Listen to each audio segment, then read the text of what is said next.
back to my channel. I hope you guys are doing great. It is July 5th. Hope you all had a good weekend. A happy 4th if you celebrated. A happy 4th if you didn't celebrate. We had a fun night last night. I'll talk a little bit more about that in a minute. But I thought that I would come on today and share my last few reads, as well as kind of do a June wrap up, talk about the goals that I had for June and check them off. Fill out my little reading journal, all that stuff that I do at the end of the month. Today's the day for that. For June, I think I read the most books that I have ever read in a month. I have recorded here that I read 16 books. That's a lot for me for June, but I also read quite a few middle grade books. So I guess it would be more accurate to look and see what my page count was for June.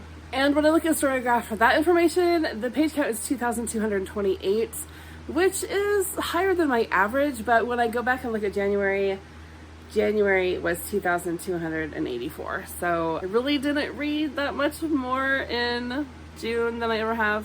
But as far as book numbers, yeah, I really did. It was a good reading month. So I'm gonna go ahead and update you guys on the stuff that I've read since I made my last reading check-in, and then we'll go through my monthly stuff as a whole. Alright, so the first one I read during the middle of the month, this is Rose Cottage by Mary Stewart. I don't think I've talked about this. I don't think I've finished talking about this one yet.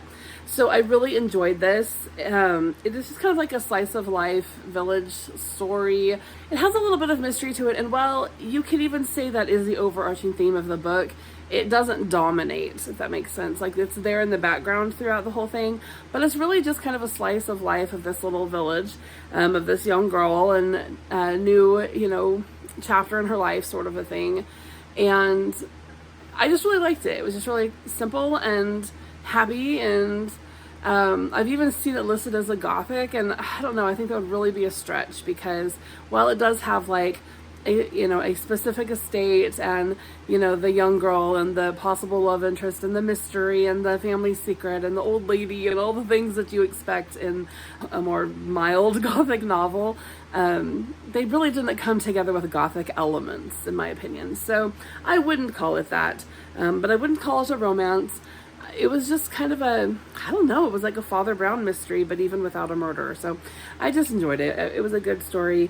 It was pretty clean for the most part. There weren't any like relationship scenes. There was a tiny hint of possible romance at the very end, like as in these characters might possibly get together in the future, sort of a thing. And then there was really like no heavy profanity. There was just a couple of like what I would call old-fashioned British Victorian profanities, like things that, you just find people saying, like in Sherlock Holmes. Like, it was nothing major at all. So I really did enjoy that. It was a good read. It looks like I gave that one 4 stars. I'm finding that I really do want to read more Mary Stewart. And so I did, actually. I picked up Thornyhold, which I had read before. This one I think probably could be classified as a gothic, but not like anything super suspenseful. Just kind of one of those, like, I don't know, like a lore sort of gothic. It's set in Wiltshire, so, the scenery, the atmosphere is already kind of mysterious, and there's like a lot of, local village lore about things. There's a belief in like the power of plants and, herbs to change the course of a life or heal the sick or this or that, which to an extent I believe in that as well. It's natural medicine, right? So it's one of those stories where all the village thinks she's a witch, but really she's an herbalist, kind of a thing. There's the lore of certain trees being placed in a certain place on the property, offering protection. So just some of that kind of ancient lore that we find in a lot of places, but Wiltshire especially. When we were out there I did a Stonehenge tour, and on the way the tour guide was talking about different parts of Wiltshire and how it's kind of one of the most mysterious places. It has so many different strange things that have happened there. It's where you get a lot of the crop circles. It's where you get the chalk drawings on the side of the mountain that's so interesting, and lots of, mounds, and then of course, Stonehenge and other similar areas. So it's kind of a fun and interesting place to wonder about. It is kind of a gentle romance. Definitely on my level as a non-romance reader, but it's there. I did like how Mary Stewart, on more than one occasion, had her characters talking about how a trust in God will combat evil. Because one of the themes of the story is that the locals think that this woman who just probably has kind of a keen discernment and just kind of like a better understanding of people and also of nature and how it does work to heal our minds, bodies, emotions, just intuition sort of a thing. Also, there's that whole lore surrounding how a person like that could be a witch, right? And so you have that kind of throughout the story. Nobody's actually witchy, nobody's actually practicing witchcraft. I think I counted 4 mild, old-fashioned British profanities and no sexual content. So good story. I really did enjoy this. In both this and Rose Cottage, they're really just about a woman sort of making a fresh start for herself, doing so in a way that just makes, boosts her own self-confidence.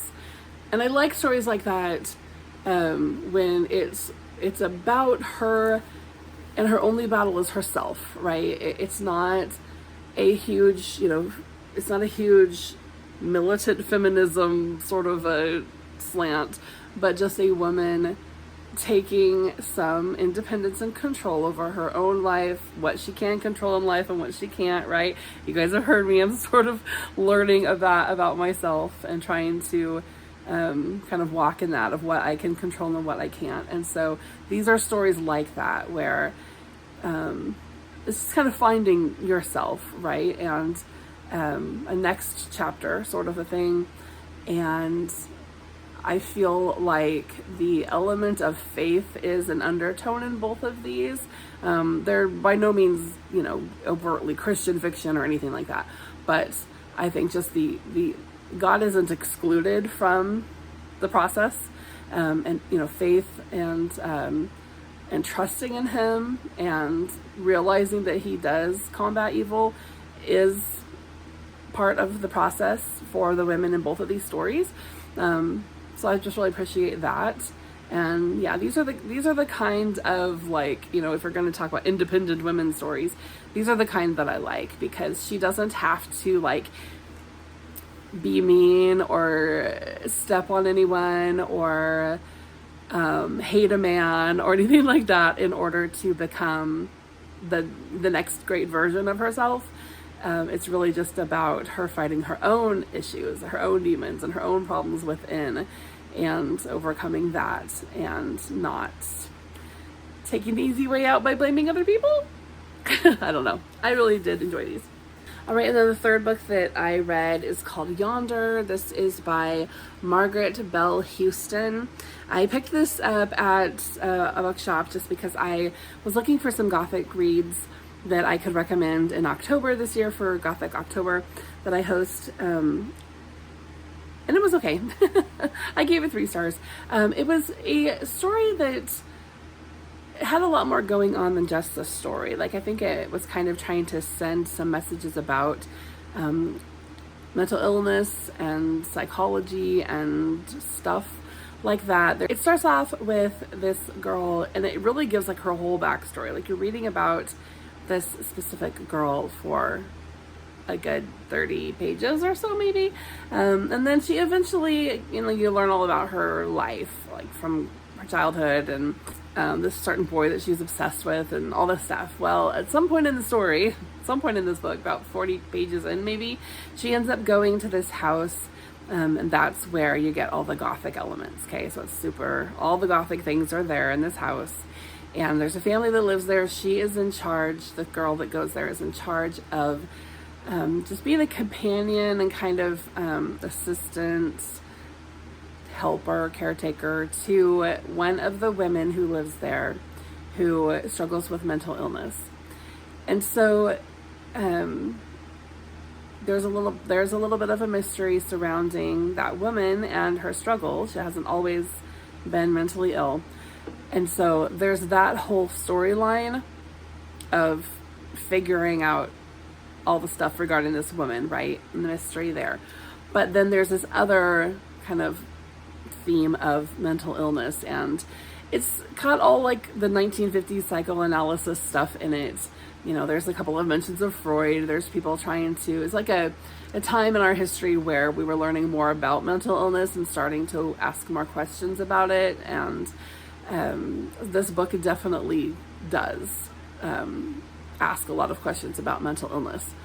It was well written. It really was. It was kind of predictable, but it was really well written. The story deals with mental illness as well as theories about psychology and about aging. So those were interesting to read about. We're still kind of in that era where they were asking questions that are not realistic. Like, can someone age 40 years in a day just because of trauma, right? It's not super realistic. I'm not going to say it's never ever happened because I don't know. But I would say common sense probably tells us that doesn't actually happen, that trauma doesn't physically age you in a moment, right? So it was kind of some of that stuff where they were exploring ideas about that, if that actually could happen, right? So some of it did seem kind of hokey, but for the most part, like, they were interesting questions and interesting to look at that period of history, which is almost 80 years ago, right? And the questions that they were asking. It wasn't a very happy story, I would say, but for the most part, definitely atmospheric, and the Gothic, vibes are there if you were looking for them. The descriptions of setting were really well done too. I noted that down. I'm a sucker for anything that says that it's like Daphne du Maurier's Rebecca, which the cover of this book does say that. The story itself is nothing like Rebecca. Like, there's nothing really actually similar to this except for the fact that they're both in the Gothic genre. So don't get your hopes up there. But yeah, it was okay. It was just, I probably won't read it again, but like, I don't regret reading it. And then we come to the period in June that I don't really know what happened because my Goodreads, that book says that I put it in here on June 23rd. And after that, I didn't put another book in here. I didn't finish another book until July 2nd. That is 9 days. I don't know what happened. There has to be something, but I cannot remember if I read something. I cannot find anything like sitting around in my library or in my bedroom. Usually when I finish a book, I set it in a specific place to before I make a video about it. Nothing. I didn't even realize that there was that massive gap until I looked on my Goodreads this morning. I was like, wait a minute. So I know that I started reading Pride and Prejudice probably like the 28th of June. That means I have 5 days unaccounted for. Now, I was really super sick. You can probably tell because I'm a little stuffy and groggy still. But 5 days? That's a whole week. I mean, that's a whole, like, there's no way that I didn't read anything. I just can't figure out what it was. So if I figure out what it is, I'll put that in my next wrap up. But I started Pride and Prejudice, and then I've been reading it fairly slowly. I'm almost done. Like, if I would just sit down and sit for a second, I'd finish it. And that wasn't part of Jane Austen July or anything. I was just reading it, like, waiting for Jane Austen July to come, but then everything's gotten busy, and so I didn't read it as quickly as I thought I would. Anyway, and then the other book that I've read is this, and this is My Aunt Jane Austen, a memoir by Caroline Austen. So I read this the other night, Thursday night. I had a little tea party, and I watched some of that Jane Austen documentary I was talking about, and then I read this. So I'll put that up in another video, but this is by Caroline Austen. Now, there is another Caroline right now living related to Jane Austen, Caroline Jane Knight, who is a 5th grade grandniece of Jane Austen. She is a super sweet person, probably about 10-ish years older than me. I've had a chance to chat with her online a couple of times years ago about a literacy foundation that she was starting up, and she's a really kind person. But anyway, don't get confused. She's Caroline Knight. This is Caroline Austen. And this Caroline Austen lived a long time ago. This book, her little memoirs here that she wrote out, I think 1867 is what, yeah, written in 1867. So current Caroline Knight, though, does have a book out. Her book is called Jane and Me, I think. Let me look here. Yeah, Jane and Me, My Austen Heritage, which she put out in 2017. I would love to get a hold of that and read that book. But anyway, that's a tangent. So this Caroline, old Caroline, she wrote this short little memoirs about Jane Austen and her memories of her in 1867. And this is where we get some of the anecdotes that we know about Jane Austen. There's nothing in here that I read that was really like, oh wow, I didn't know that sort of a thing, because this is a primary source book for biographers. It has to be, because there's several different things in here that we read in like all the Jane Austen biographies. One of them specifically is that this family member, Caroline, is the one that actually recorded down that Cassandra, Jane Austen's sister, was the one to destroy many of their correspondence back and forth, and probably some of Jane's letters to other people that Caroline says were open and confidential. So basically just meaning that there's just stuff in there that the family didn't really want to be a part of Jane's legacy, whether it would embarrass them or embarrass her, or it would have damaged someone else or whatever. There's just things that they got rid of. And so Caroline Knight is the one that tells us Cassandra is responsible for that. But there's a couple of other little things in here. One thing I thought was funny, at one point she was talking about the letters again, and she says, "There's nothing in those letters which I have seen that would be acceptable to the public. They were very well expressed, and they must have been very interesting to those who received them, but they detailed chiefly home and family events, and she seldom committed herself even to an opinion." We're talking about Jane Austen here. She seldom committed herself even to an opinion. So that to strangers, they could be no transcript of her mind. They would not feel that they knew her any the better for having read them. Okay, clearly, Caroline Austen did not have access to the letters that we have access to. Because Jane is very opinionated, and we do get a very great transcript of her mind by reading her collections of letters, right? And then Caroline goes on to say, her letters to Aunt Cassandra, for they were sometimes separated, were, I dare say, open and confidential. My aunt looked them over and burnt the greater part, as she told me, 2 or 3 years before her own death. And we get that story in Miss Austen by Jill Hornby, right? She left or gave some as legacies to the nieces, but of those that I have seen, several had portions cut out. Aunt Jane was so good as frequently to write to me, and in addressing a child, she was perfect. So it's a generous point of view, but it's not accurate. So I don't know.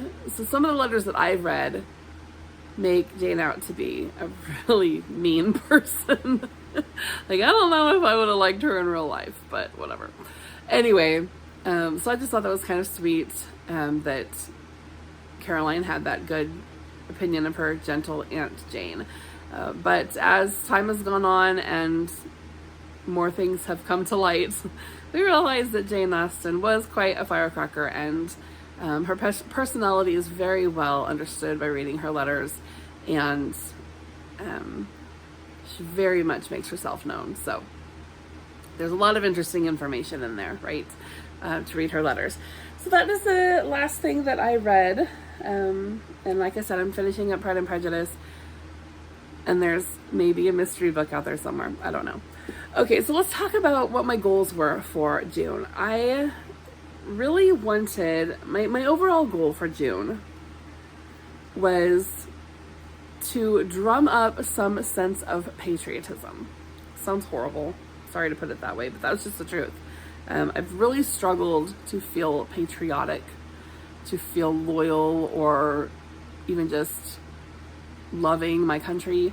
It felt that way for a long time, and nobody can deny there's good reasons to struggle with feelings of patriotism. And so I wanted to just kind of see if I could read some stuff that would help me fall in love with America again, right? So I read a lot of middle grade stuff, like the Felicity stories, like The American Girl. I read all of Felicity's main stories and one or two others, kind of like side stories. I read some nonfiction, middle grade, Revolutionary War stuff. I read one historical fiction, and what I found was the things that we're reading about that happened 250 years ago, it's a lot of years ago, and I still wasn't really feeling it. I was thinking, it's almost to the point where it's legend, right? There's stories about George Washington, Paul Revere, whatever. There's stories about people from that time, and they're not always told accurately anymore. You know, they're not told as accurately as they probably were 200 years ago. And there's things missing, and there's nuances, and it's becoming kind of a legend, some of this stuff. But America is real. America's not a legend. And I live here, right? And I live in the right now America that I really want to feel proud to live here. I really want to feel happy and glad to be an American. And there's a lot of beauty and a lot of good reasons to be proud to be an American, right? But I just struggle. So anyway, that was one of my goals, was like, I want to read some stuff that's going to make me feel patriotic again. So I read all that stuff that I just told you, and none of it happened. But I am happy to report last night at the fireworks show, I got a little glimpse of why I'm proud to be American. So what happened was that our family, we got there pretty early to the fireworks show down in Bentonville. And so like thousands of people show up to this fireworks show. But my son is a Bentonville City Police officer, and so he was able to get us a parking pass where we could park just right there, right where all the action was. And so we got there kind of early because there's this little kind of a hill that you can sit on and get just like the best view in the whole town, really, I think. And so we did that. And so when we got up there to sit on our little hill, it was overlooking the park, and I'll put a bunch of that footage at the end of this video. You guys can watch if you want. And there was live music, and there was, you know, all kinds of cool stuff, fun stuff going on in the park.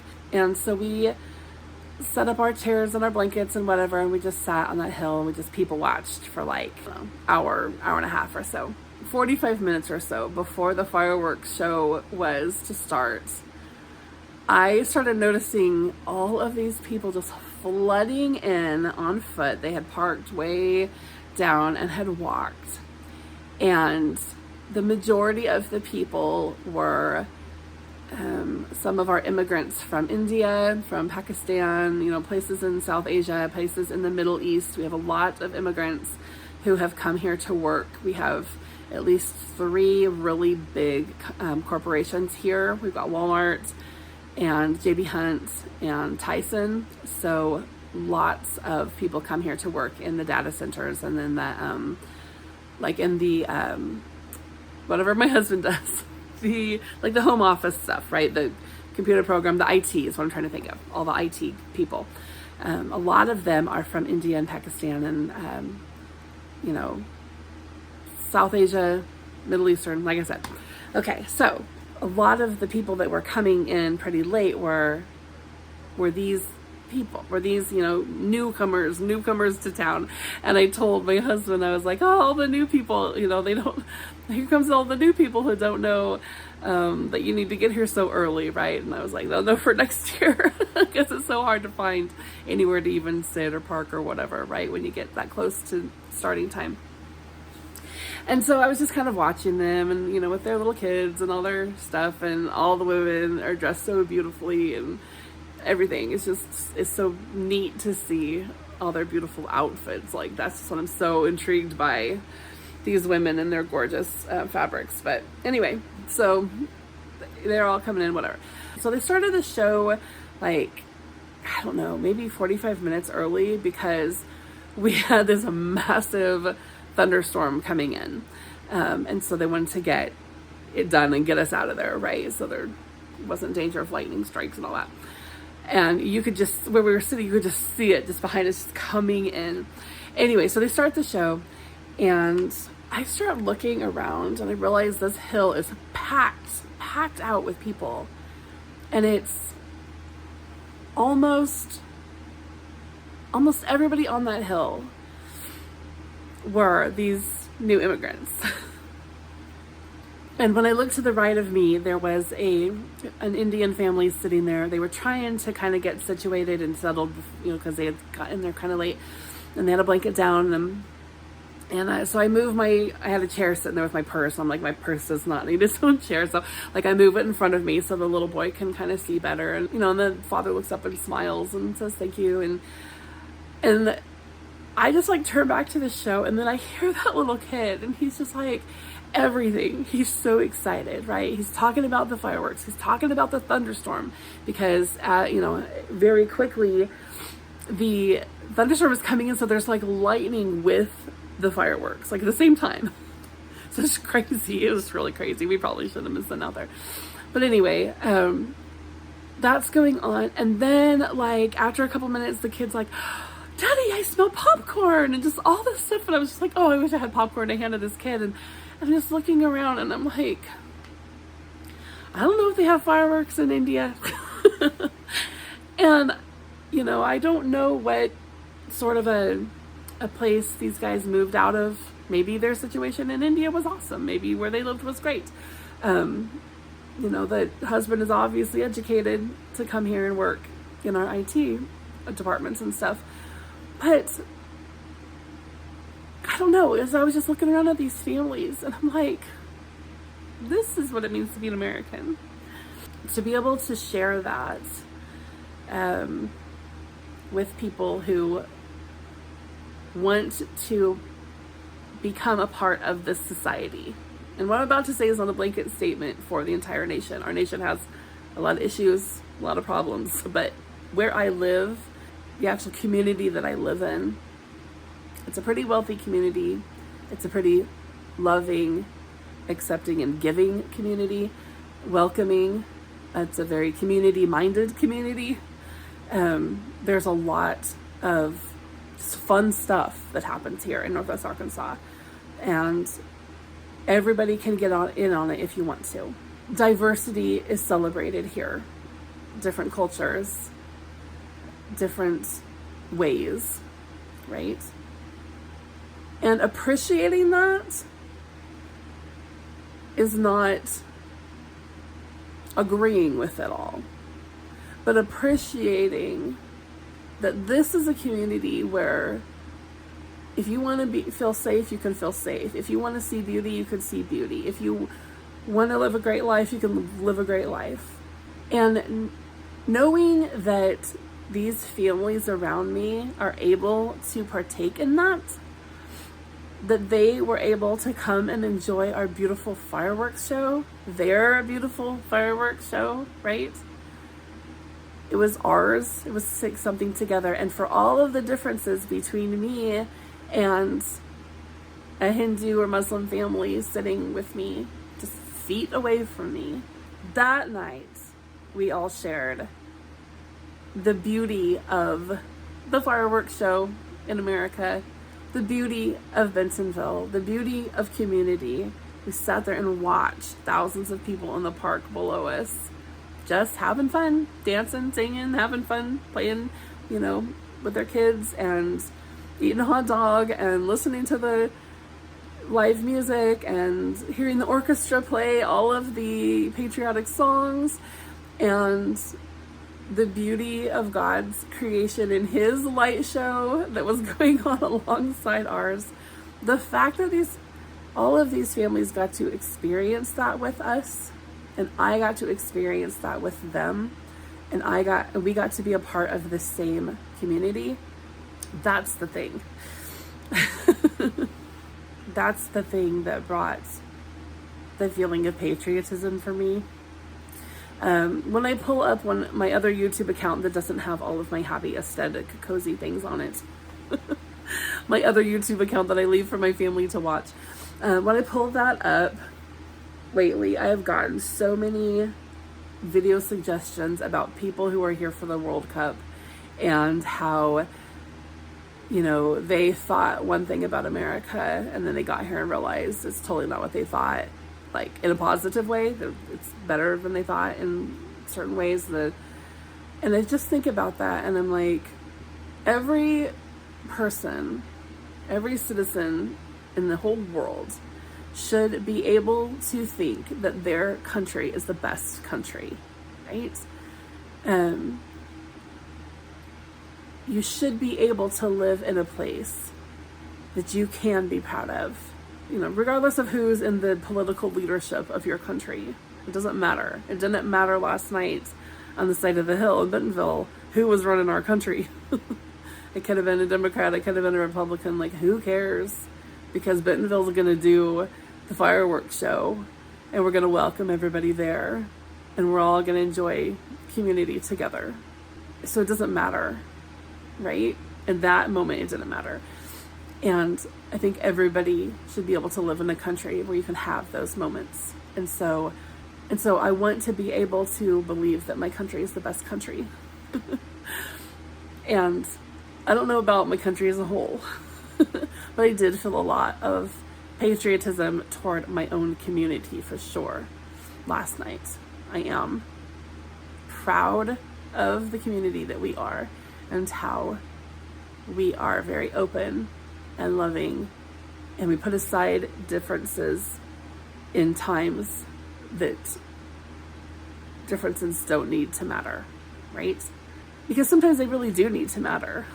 Sometimes it's really important that we stick to our standards and beliefs and those sorts of things. But sometimes in the moment, in moving a chair so a little, you know, Indian kid can see the fireworks better, it doesn't really matter what his religion is and what mine is, or his political beliefs or mine, or what he ate for dinner and that sort of thing. Like, he's just, in that moment, he's just another guy who lives in my community, and we're gonna love each other, right? I don't know. Anyway, there you go. Patriotism speech. I finally found it. It was a great day. It really was. All right. Going through my journal. This was my July spread. I had like this gold and... Sorry, I got kind of cruddy lighting today. I just needed to film in my bedroom. So, it is what it is. There's still a few new books that I need to write in here on my mood read list, but I think I had 9 mood reads. That was pretty cool. So I did participate in the Red, White, and June readathon, and I did all of the prompts. I got them all done. I might be too late to turn in my thing. I'll have to look and see, but I did do all the prompts. There were 7 prompts for that one. So that was fun. Most of them were the Felicity books, but a couple of them, one of them was A Girl Called Samson by Amy Harmon, which is not a book that I recommend, and I have a video talking about that. And then the nonfiction was a middle grade book called Liberty or Death by B&G Maestro, which is kind of like a something you'd use like maybe in a homeschool or something, where you're teaching the basics of Revolutionary War stuff to middle grade kids. And then the rest of them were all the Felicity books from the American Girl series. For the Reading the Classics 50 by 50 challenge, the book was to read something set in the USA, and I had picked Uncle Tom's Cabin by Harriet Beecher Stowe. I didn't actually end up reading that. I don't think I even did read a classic set in the USA. Actually, this book, Yonder, This might have been set, a lot of this author's books are set in Texas, like in the Gulf. I don't know if they would have a big castle like that. But actually it doesn't say it's a castle. It just says it's an old house. But I guarantee you we don't have anything that looks like that in Texas. Alright, yeah, see, it is probably set in Texas because this line I just opened up to in the book says that there is a telegraph that says that one of the characters is en route to Miami. The key word is lightning. Come on. Show me where we get a Gothic castle anywhere in the South that this guy could stop off at on his way to Miami. Wish. Okay, anyway, so I guess I did read a classic set in the USA. So I fulfilled Anne's challenge reading the classics, but I did not fulfill my own 50 by 50 because that book was not on that list. All right, and then Historathon Quarter 2 / Medieval Studies. I wanted to read 2 chapters from Meetings with Remarkable Manuscripts because I was a chapter behind. I only read 1 chapter, so I'm still a chapter behind. And then I also read Medieval Tiles by Hans van Lemmen. So got that one done. And that was all my goals. It was really just that. My biggest goal was to do this red, white, and blue challenge. So I need to put my stickers on and then I'll be done there with that little card. I am doing a couple of challenges that go through this summer, and those are, where I got that? Somewhere in here. The Passport to Summer reading on Chantel's challenge. I've got at least 9 books for that. Like I said, I still have to put my last 3 in here. So I might have already completed that one. And then I've got Tiffany's Summer Book Bingo.